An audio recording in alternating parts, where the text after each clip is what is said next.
नमस्कार, स्वागत है आप सबका दिन भर की तमाम बड़ी और अहम खबरों के साथ मैं हूं कवीन सचान। शुरुआत हेडलाइन से।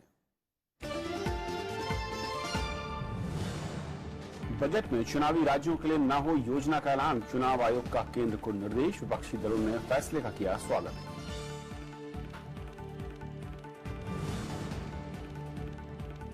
अखिलेश यादव को हाईकोर्ट से झटका, 17 जातियों को अनुसूचित जाति का दर्जा देने पर रोक, अदालत ने कहा राज्य सरकार को अधिकार नहीं।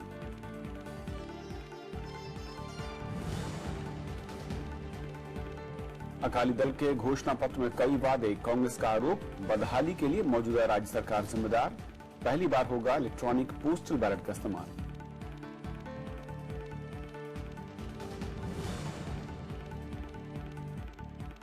किसानों का 2 महीने का ब्याज होगा माफ, सरकार पर पड़ेगा 660 करोड़ से ज्यादा का भार, कैबिनेट से आईएएम संशोधन बिल को भी मंजूरी।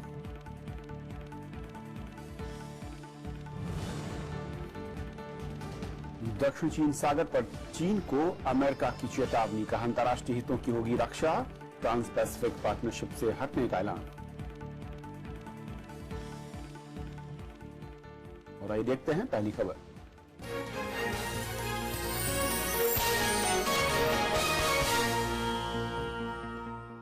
पंजाब चुनाव के लिए अकाली दल ने घोषणा पत्र जारी कर दिया है। घोषणा पत्र में किसानों की कर्ज माफी, 20 लाख युवाओं को रोजगार और सस्ता अनाज जैसे कई बड़े वादे शामिल हैं। सूबे के उप मुख्यमंत्री सुखबीर सिंह बादल ने इसे जारी किया। इधर एक बार फिर कांग्रेस ने अकाली दल और बादल परिवार को राज्य की बदहाली का जिम्मेदार बताया। पंजाब में सत्तारूढ़ अकाली दल के घोषणा पत्र में कई लोक लुभावन वादे हैं। किसानों को 10 घंटे मुफ्त बिजली और कर्ज माफी जैसे वादे इसमें शामिल हैं। डिप्टी सीएम सुखबीर सिंह बादल ने लुधियाना में इसे जारी करते हुए अमृतसर और मोहाली को आईटी हब बनाने और हर शहर में वाईफाई का वादा किया। Sewerage, water supply, complete concrete गलीज and solar light complete. We will make Punjab villages empower with urban sector. That is my now priority. Akali Dal के घोषणा पत्र में जिन मुद्दों को जगह मिली है उनमें 20 लाख नौजवानों को रोजगार, मुफ्त प्रेशर कुकर, गैस स्टोव और गैस कनेक्शन, छोटे किसानों को हर साल 2 साल का ब्याज मुक्त कर्ज, 10 रुपए की दर से 5 किलो चीनी, 25 रुपए की दर से 2 किलो घी जैसे वादे शामिल हैं। घोषणा पत्र जारी करते हुए सुखबीर बादल ने आम आदमी पार्टी और कांग्रेस की खूब आलोचना की। इधर कांग्रेस ने अकाली दल के घोषणा पत्र को अपने घोषणा पत्र की नकल बताया। वो तो हमारी बातें की हैं, जो हमने कहा है वही उठा के उन्हें कर दी। अगर ये बात करना चाहते हैं किसानों के लिए तो 10 साल से सो रहे थे क्या? वहीं राज्य के अबोहर में रैली को संबोधित करते हुए राजनाथ सिंह ने कहा कि केंद्र सरकार के 2.5 साल के कार्यकाल में भ्रष्टाचार का एक भी मामला सामने नहीं आया। केंद्र में आपने बहुत सारी सरकारें देखी होंगी, कांग्रेस की सरकारें देखी होंगी, लाखों करोड़ रुपए के भ्रष्टाचार होते थे। 2.5 वर्षों का समय हो गया, कोई भी व्यक्ति उंगली उठाकर नहीं कह सकता है कि हमारी दिल्ली की सरकार के ऊपर एक भी भ्रष्टाचार का आरोप लगा हुआ हो। इस बीच चुनाव आयोग ने राज्य में पहली बार 5 विधानसभा क्षेत्रों में सर्विस वोटरों के लिए इलेक्ट्रॉनिक ट्रांसमिशन पोस्टल बैलेट के जरिए मतदान करवाने का फैसला किया है। पहली बार हिस्ट्री में 423 इलेक्ट्रॉनिक पोस्टल बैलेट जो है जो सर्विस वोटर है उनके लिए अपलोड हो गया। अब वो उनके पास ओटीपी जाता है उनके मोबाइल पर, वो डाउनलोड करेंगे और प्रिंट करके अपना वोट कास्ट करके भेज देंगे। बीजेपी और कांग्रेस पहले ही घोषणा पत्र जारी कर चुके हैं। बीजेपी ने छोटे किसानों को कर्ज माफी, गरीब परिवारों को घर देने समेत कई वादे किए हैं। वहीं कांग्रेस ने अपने घोषणा पत्र में पानी, रोजगार और ड्रग्स को विशेष मुद्दा बनाया है। राज्य में 4 फरवरी को मतदान होना है। Bureau report, Rajya Sabha TV. और अकाली दल के घोषणा पत्र पर बातचीत करने के लिए प्रविंदर पाल सिंह हमारे साथ हैं, प्रवक्ता हैं शिरोमणि अकाली दल से। स्वागत है आपका। आपके घोषणा पत्र को लेकर तमाम बातें हैं, लेकिन मैं सबसे पहले बात करूंगा 20 लाख नौजवानों को रोजगार की बात आपका घोषणा पत्र कहता है, लेकिन पंजाब में पिछले 10 साल में जो बेरोजगारी का औसत है वो हर साल बढ़ता रहा है और कारोबार जो है युवाओं के लिहाज से वो नशा एक बड़ा, मैं कहूं कि मुद्दा है। क्यों आपकी सरकार इस पर असफल रही है और उसका जिक्र इस पूरे घोषणा पत्र में कहीं नजर नहीं आता है? नहीं, आपने शायद इस मामले में ध्यान से देखा नहीं, मेरे को लगता है। हमारी सरकार ने पिछले 10 साल के दौरान 2,28,000 सरकारी नौकरी दी है। इसके अलावा जो अब हमने घोषणा की है आज, हम स्किल सेंटर बनाने जा रहे हैं, 25,000 स्किल सेंटर बनाने जा रहे हैं, जो कि 5 गांवों को मिलाकर एक स्किल सेंटर बनेगा। और उस स्किल सेंटर के माध्यम से हम 10 लाख लोगों को रोजगार जो देने का एक साधन लेकर चल रहे हैं। अगले 5 साल में हम उनको स्किल सेंटर में उनको ऐसी ताकत देंगे जिससे वो सीखने के बाद में अपना पैरों पर खड़े होकर वो आत्मनिर्भर बन सकेंगे। उसके लिए जहां हमने उनको एक लोन देने का जो प्रोविजन है कि अगर वो स्किल सेंटर से वो ट्रेनिंग लेते हैं, उनको उसका बाद व्यापार करना, उसके लिए स्किल सेंटर भी देंगे। इसके अलावा हम टैक्सी के लिए परमिट देने जा रहे हैं, उसके लिए कोई डाउन पेमेंट की जरूरत नहीं है। इस तरह के ऐसे कई घोषणाएं इस घोषणा पत्र में। जहां तक आपने नशे की बात की, नशा पंजाब की जो समस्या है, इस बात से इनकार नहीं किया जा सकता, क्योंकि पंजाब एक सीमांत क्षेत्र है, बॉर्डर का प्रदेश है। पाकिस्तान और अफगानिस्तान के साथ जो लगती हमारी सीमाएं हैं, वहां से नशा आता है। आज हमने जो इसमें महत्वपूर्ण घोषणाएं नशे को रोकने के लिए की है, उसमें हमने बीएसएफ के पीछे अपनी एक अपनी सुरक्षा ताकत लगाने के लिए एक एजेंसी लगाने की एक बात कही है, ताकि जो नशे की खेप अगर बीएसएफ की आंखों से बच के आ जाए तो उसे हम रोकने में कामयाब हो सके। इसी तरह जो रिहेबिलिटेशन है उनको और उसको अपना जो ताकत दी जा सकती है, उसका जो नवीनीकरण किया जा सकता है, उसके बारे में हमने इसमें कहा है कि 10 साल में जो सरकार इस कदम को नहीं उठा पाई, फिर जनता नहीं, हमने उठाए हैं, हमने उठाए हैं 2,28,000 नौकरी का जो मैं आपको आंकड़ा दे रहा हूं, ये किसी भी सरकार के टाइम पे पंजाब में नहीं हुआ। ये पहली बार हुई है कि पंजाब में जितनी सरकारी नौकरी मिली है, बिना सिफारिश के मिली है, ऑन मेरिट मिली है, नंबरों के बिहाफ पे मिली है। और एक एक आदमी ऐसा आपको मिल जाएगा, जब आप किसी पूछने जाएंगे जो बहाल हुआ है कि किसी सिफारिश के साथ हुई या किसी बात से हुई, वो आपको साफ इनकार करेगा। जबकि एक इतिहास रहा है, हरियाणा के साथ पंजाब का भी इतिहास रहा है। आपको याद होगा, उसका सीमांत क्षेत्र है, बिल्कुल पड़ोसी राज्य हरियाणा, और उसमें जेबीटी टीचर घोटाले को लेकर आज भी उसके जो पूर्व मुख्यमंत्री है चौटाला साहब जेल में है। तो एक उस मनोदशा में जब एक रोजगार सरकारी नौकरी पाना जब सबसे बड़ी इच्छा, उसके लिए आदमी कुछ भी करने को तैयार है। और वहां पर जाकर के प्रदेश में अगर सरकारी नौकरी बिना किसी अपना सिफारिश के और बिना किसी कायदे के उसको मतलब समझे उसको मिल रही है, तो ये एक बहुत बड़ी बात है। इस बात को मैं मानना के वादा करेंगे। हमने ये कहा कि हमने पिछले 10 साल में 2007 से लेकर 2017 तक 2,28,000 नौकरियां दी है। और जो हम वायदा कर रहे हैं 20 लाख जॉब जो हम देने की वायदा कर रहे हैं, उसमें हमारा सिस्टम ये है, उसमें हम जो नौकरी है स्किल सेंटर में जो हम अपना बना रहे हैं, उस स्किल सेंटर के माध्यम से भी जो लोग जो युवा आएंगे उनको रोजगार देंगे। इसके अलावा घोषणा पत्र और आपकी बात को अगर सही मानते हुए ये कॉन्ट्राडिक्टरी दिख रहा है। पिछले 10 साल में 2.25 से 2.5 लाख नौकरियों की सरकारी नौकरी की बात, सरकारी नौकरी, इसमें 20 लाख नौकरियों में 20 लाख नौजवानों को रोजगार, उसमें जो 20 लाख नौकरी की हम बात कर रहे हैं, इसमें सरकारी नौकरियों के साथ साथ उद्योगों की नौकरियां भी हैं, इसमें पर्यटन की नौकरियां भी हैं, इसमें सारे सेक्टर। आपको याद होना चाहिए कि पिछले 2 साल पहले जो हमने एक उद्योग को लाने की जो पहल शुरू की है, हमारा जो ये प्रदेश है, ये पिछले 1.5 साल पहले जाकर के अब पावर सरप्लस हुआ है। इससे पहले इसमें 8-8, 10-10 घंटे आमतौर पर बिजली के पावर कट लगते थे। तो उस उद्योग की हालात क्या होगी जिस प्रदेश में बिजली नहीं होगी? हमारी सरकार को ये जाता है क्रेडिट कि हमने अपने प्रदेश में बिजली का जो सरप्लस काम करके दिखाया। आज हमारे पास बिजली इतनी है कि हम उद्योग को सबसे सस्ती दर पर, पूरे हिंदुस्तान में सबसे सस्ती दर पर बिजली देते हैं।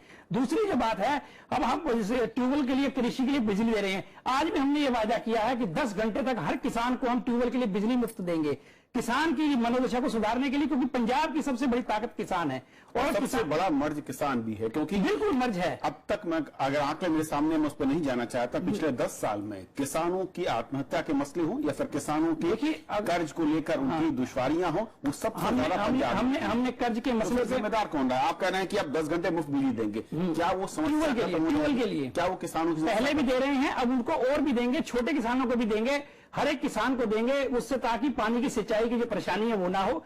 दूसरी बात जो किसानों की आपने कही, किसानों के लिए हमने जो है अब जो पहले हमने 50,000 रुपए फसल बीमा के तौर पर हम उनको देते थे ब्याज मुक्त, अब उसकी सीमा हम 2 लाख रुपए करने जा रहे हैं अगली सरकार बनने के बाद। इसके साथ ही किसानों के लिए हमने सेहत के लिए, उनकी अपने स्वास्थ्य के लिए उनको बीमा किया है। किसानों के लिए हर प्रकार के उनको साधन दिए, बिजली उनकी मुफ्त है, पानी के उनके जो ट्यूबवेल चलाते हैं, हर तरह का उनको साधन हमने जो है किसानों को दे सकते थे, हमने दिया। इस बार एक बड़ी घोषणा हमने की है कि जो किसान चाहे वो धान बेचेगा, उगाएगा या गेहूं उगाएगा, उसको हम एमएसपी पे 100 रुपए अपनी स्टेट की तरफ से उसको अपना क्विंटल पे देंगे। तो ये बड़ी घोषणा है। किसानों को लेकर के बातें तो सब कर रहे हैं, कर कौन रहा है, ये बात सबसे बड़ी विषय है। पंजाब के अलावा किसानों की मनोदशा तो कई दिशा में खराब है, वो यूपी में भी है, वो महाराष्ट्र में भी है, वो एमपी में भी है, लेकिन किसानों के लिए सबसे ज्यादा हितकर कौन काम कर रहा है? जब इस बारे में आप जाएंगे तो आपको अकाली दल के अलावा कोई नजर नहीं आएगा। पिछले 10 साल से हम किसानों को फ्री बिजली दे रहे हैं ट्यूबवेल पे, किसी राज्य में ये फैसला नहीं हुआ आज तक, हम करके दे रहे हैं। हमने ये भी कहा हम 2 रुपए किलो आटा दे रहे हैं, 30 रुपए किलो बीपीएल परिवारों को दाल दे रहे हैं। आज एक आखिरी सवाल मैं तीनों पार्टियों की बात करूं, बीजेपी का घोषणा पत्र हो, कांग्रेस का हो या अकाली दल का हो, कमोबेश एक ही तरह के लुभावने वादे में दिखते हैं। मैं इसलिए एक तरह कह रहा हूं, सस्ती दरों पर एक तरीके से फ्रिस्बीज की बात हो रही है। 25 रुपए की दर से 2 किलो घी मिलेगा तो 5 किलो चीनी मिलेगी 10 रुपए की दर से। सवाल ये कि पैसा आए कहां से? जनता ठीक है आपके लुभावने वादों पे आ सकती है, लेकिन बजट भी है, एक हमने सरकार के पास। देखिए अर्थव्यवस्था में आमदन भी एक जरिया है, जब तक आमदन नहीं होगी खर्चे और सब्सिडी देना आसान नहीं है, ये बात बिल्कुल आपकी दुरुस्त है, मैं इससे आपका इनकार नहीं करता। लेकिन जो हमने कहा वो हमने करके दिखाया। जब हम 2 रुपए किलो अपना गेहूं और 30 रुपए किलो दाल पिछले लंबे समय से, पिछले 10 साल से दे रहे हैं, तो किसी तरीके से दे रहे हैं, किसानों को मुफ्त बिजली दे रहे हैं, किसी तरीके से दे रहे हैं।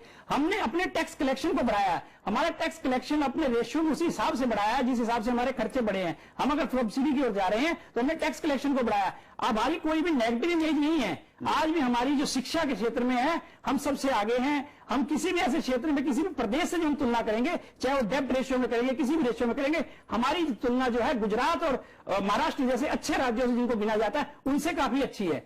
तो ये तो देखो विरोधाभासी बातें होती है। 10 साल जब कोई सरकार राज में रहती है तो उसके बातें में ऐसी टिप्पणियां आमतौर पर होती है, उसमें कोई नई बात नहीं है। लेकिन बात यह है कि जिन लोगों का विकास हुआ है, जिन लोगों को सामाजिक भलाई की ऐसे स्कीमें मिली है, ये सिर्फ बीपीएल और किसान परिवारों की बात कर रहे हैं, हम सारे पंजाब को ये बात नहीं कर रहे देने की। तो इसलिए ये स्कीमें तो हमें देनी पड़ेगी। अगर आखिरी सवाल, उद्योगों को लेकर भी जो रिपोर्ट है बहुत अच्छी नहीं है, कैसे उन्हें आप बताएंगे कि 10 साल में जो आपने नहीं किया वो अब करेंगे? हमारे यहाँ लगभग 19,500 नए उद्योग लगे हैं पिछले 5 साल के दौरान, जो कि पहले कभी नहीं था। ये रिकॉर्ड है इसी बारे में। हमने जितना उद्योगों को प्रोत्साहन देने की बात की है, उसके बाद बड़ी बड़ी कंपनियां रिलायंस और विप्रो जैसी बड़े बड़े प्रोजेक्ट हमारे यहाँ पंजाब में आए हैं। जब से हमारे यहाँ बिजली सरप्लस हुई उसके बाद में उद्योगों का आना जाना बढ़ा है। तो जहां हम इस काम की ओर कर रहे हैं, किसानों का की अगर सहयोग कर रहे हैं, तो हम उद्योग के लिए भी फिक्रमंद है। सबसे सस्ती बिजली दर पूरे पंजाब में है, सिर्फ किसी प्रदेश में ऐसी बिजली नहीं है इंडस्ट्री के लिए। हम इंडस्ट्रियल को प्रोत्साहित करने के लिए पूरी कोशिश कर रहे हैं। आज हमने व्यापारियों के लिए घोषणा की है कि जो 1 करोड़ रुपए तक किसी खाता भरी की जरूरत नहीं थी व्यापारी को, उसकी सीमा बढ़ाकर 2 करोड़ करने जा रहे हैं। तो हम सारे मसलों को, हम किसी भी वर्ग को छोड़ नहीं रहे हैं, हर वर्ग का हमने पहले भी ध्यान किया और उसको बढ़ाने जा रहे हैं। पेंशन जो 500 रुपए हम देते थे सामाजिक सुरक्षा के नाम पर, अब वो गरीब को 2,000 रुपए देंगे। लंबी बहस इस पे, लेकिन आप कहें कि हम ये भी कोशिश कर रहे हैं कि 10 साल में जो किया है उसको और बढ़ाने की कोशिश, जो हमने किया है उसको हम और आगे बढ़ाएंगे। चुनाव में जनता आपके इन वादों पर कितना भरोसा करती है। बहुत शुक्रिया वक्त देने के लिए, मसले पर हमारे साथ जुड़ने के लिए। ये थी पहली खबर। छोटा सा ब्रेक और ब्रेक के उस पार दिन भर की दूसरी बड़ी खबरें।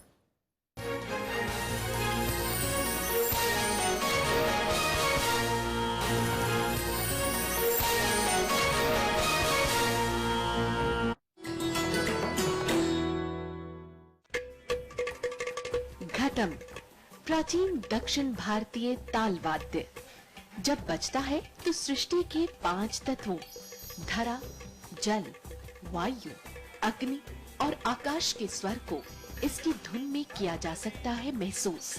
घटम पर उंगलियों और हथेली के थाप से उत्पन्न हुई स्वर तरंग पैदा करती है अद्भुत ताल।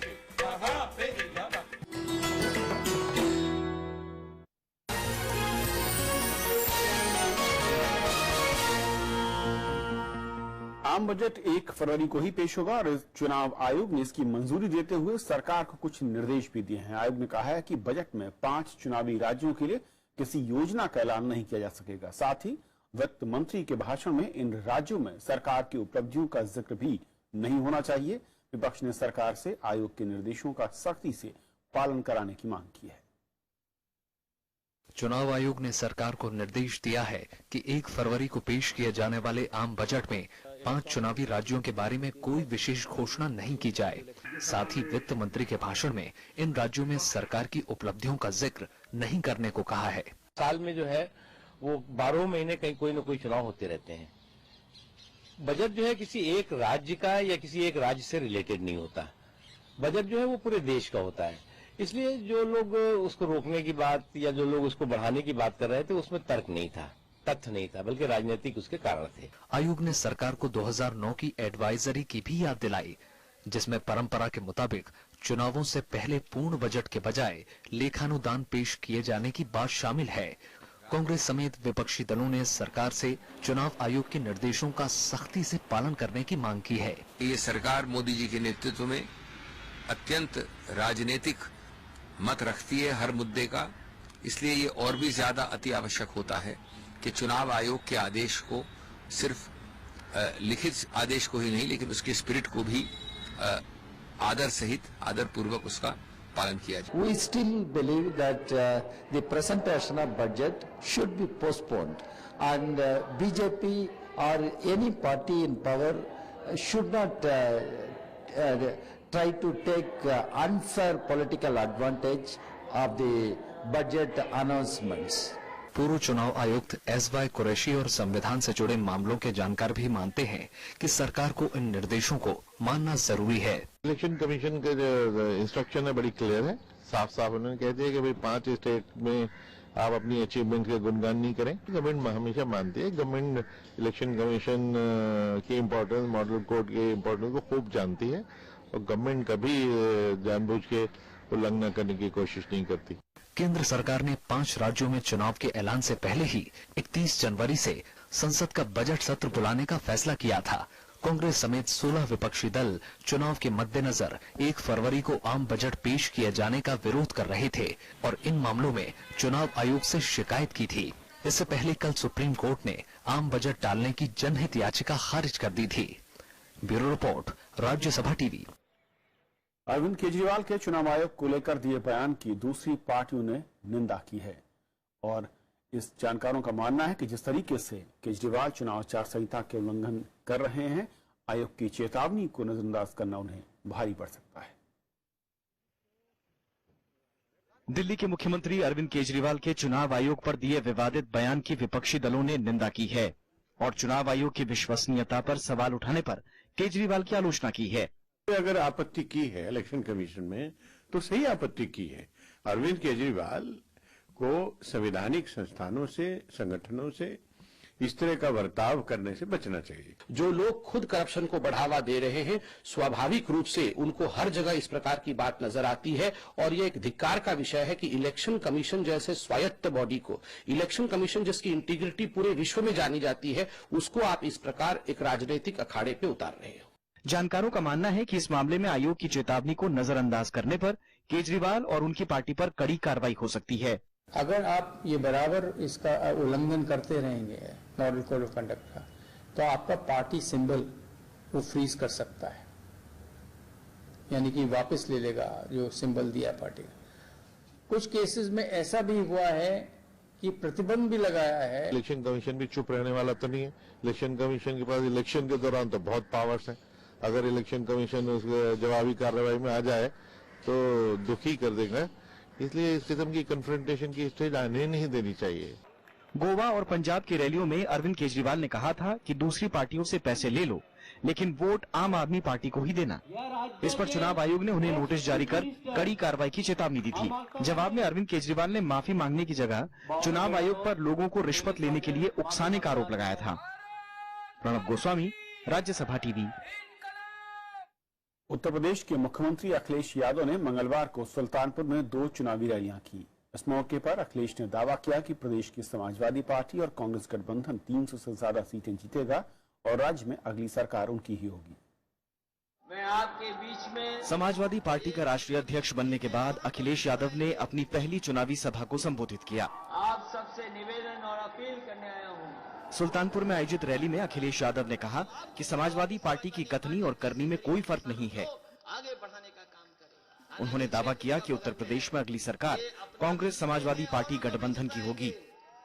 मुझे नहीं पता कि हमें कौन हमारा विरोधी पार्टी का है, लेकिन मैं ये कह सकता हूं जो समीकरण अभी है उत्तर प्रदेश में, जनता ने मन बनाया है और खासकर आपने मन बना लिया है। अगर कोई जीतेगा यहां से तो साइकिल वाला जीत करके जाएगा, ये मन बनाया हुआ है। अखिलेश यादव ने दावा किया कि उन्होंने प्रदेश के हित में सारी लड़ाई लड़ी है बीजेपी पर झूठे वादे करने के आरोप लगाते हुए उन्होंने कहा कि समाजवादी पार्टी अपने तमाम चुनावी वादे पूरे करेगी। अभी 2014 के चुनाव में एक ऐसी पार्टी को जिता दिया जिसने कहा कि अच्छे दिन आ जाएंगे। हम सुल्तानपुर के लोगों से पूछना चाहते हैं, बताओ अच्छे दिन कहां हैं? कोई हमें बता दे, दाईं तरफ से लेकर के बाईं तरफ, कोई जानता हो अच्छे दिन कहां हैं?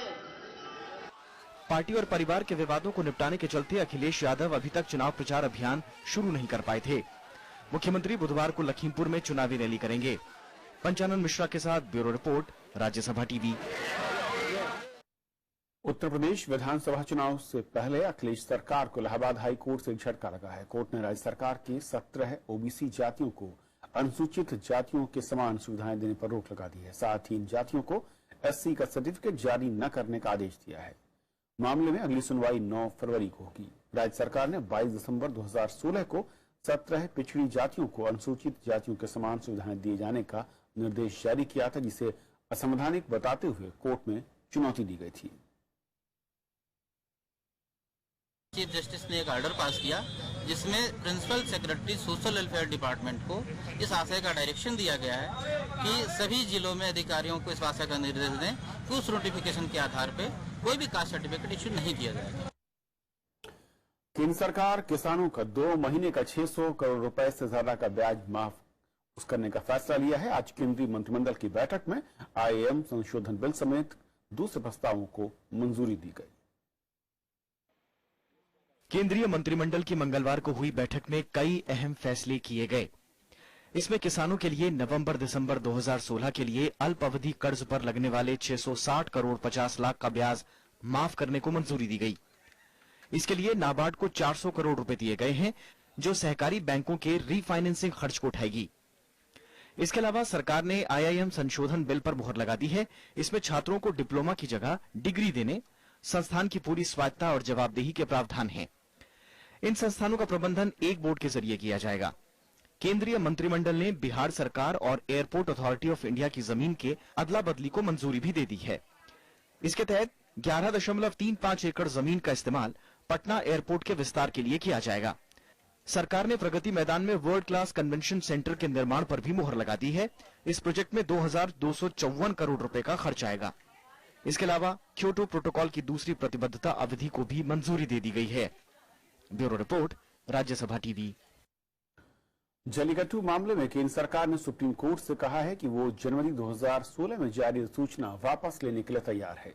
सरकार ने यह फैसला तमिलनाडु विधानसभा से पास हुए विधेयक को देखते हुए लिया है। केंद्र की दलील पर कोर्ट ने कहा कि जब आवेदन सुनवाई के लिए बेंच के सामने आएगा तब फैसला लिया जाएगा। केंद्र सरकार की अधिसूचना के खिलाफ दायर याचिका में कोर्ट ने अपना फैसला सुरक्षित रख लिया है। इससे पहले कल जलीकट्टू का आयोजन सुनिश्चित करने के लिए तमिलनाडु विधानसभा से पशु क्रूरता रोकथाम अधिनियम संशोधन विधेयक 2017 को मंजूरी दी थी।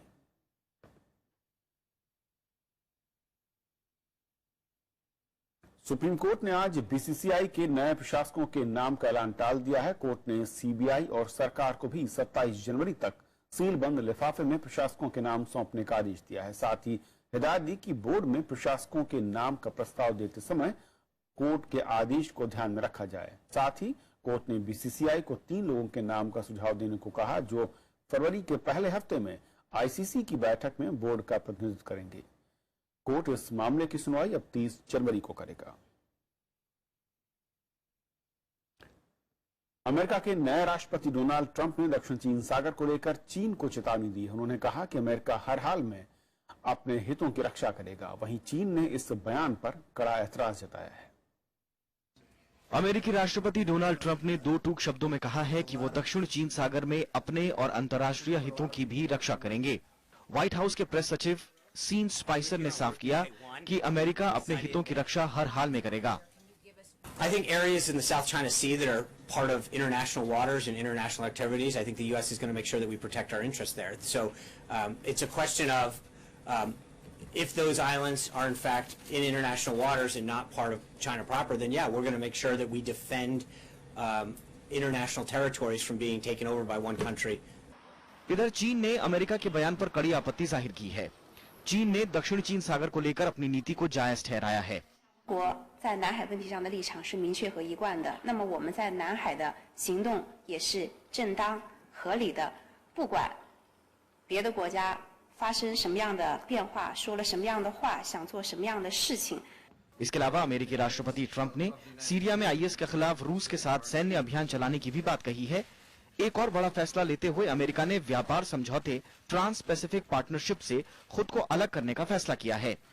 सोमवार को राष्ट्रपति डोनाल्ड ट्रंप ने इससे जुड़े प्रस्ताव पर हस्ताक्षर किए। 12 देशों के दस्तखत वाले समझौते को पूर्व राष्ट्रपति बराक ओबामा के कार्यकाल में अमल में लाया गया था, जिसे ओबामा की एशिया नीति की धुरी माना गया। ट्रंप ने उम्मीद जताई कि इससे अमेरिकी कामगारों को फायदा होगा। Bureau report, Rajya Sabha TV. Britain सरकार को ब्रेक्जिट मामले में बढ़ने पर ब्रिटिश सुप्रीम कोर्ट से आज एक बड़ा झटका लगा है। सुप्रीम कोर्ट ने अपने आदेश में कहा कि प्रधानमंत्री थेरेसा मे को ब्रिटेन को यूरोपीय संघ से बाहर लाने के लिए संसद की सहमति लेनी जरूरी है। कोर्ट ने सरकार की इस दलील को खारिज कर दिया कि प्रधानमंत्री कार्यकारी आदेश के जरिए लिस्बन संधि के अनुच्छेद 50 को प्रभावी बना सकती हैं और यूरोपीय संघ से अलग होने की बातचीत शुरू कर सकती हैं। लेकिन 3 के मुकाबले 8 के बहुमत से सुप्रीम कोर्ट ने तय किया कि सरकार संसद की मंजूरी के बिना अनुच्छेद 50 को लागू नहीं कर सकती। हालांकि इस मामले में स्कॉटलैंड की संसद और वेल्स व उत्तरी आयरलैंड की विधानसभाओं की मंजूरी लेने की जरूरत नहीं है। इस मामले में दायर याचिका में दलील दी गई थी कि ब्रेक्जिट पर संसद की सहमति नहीं ली जाती तो ये अलोकतांत्रिक फैसला होगा। तो फिलहाल इस बुलेटिन में इतना ही। नमस्कार।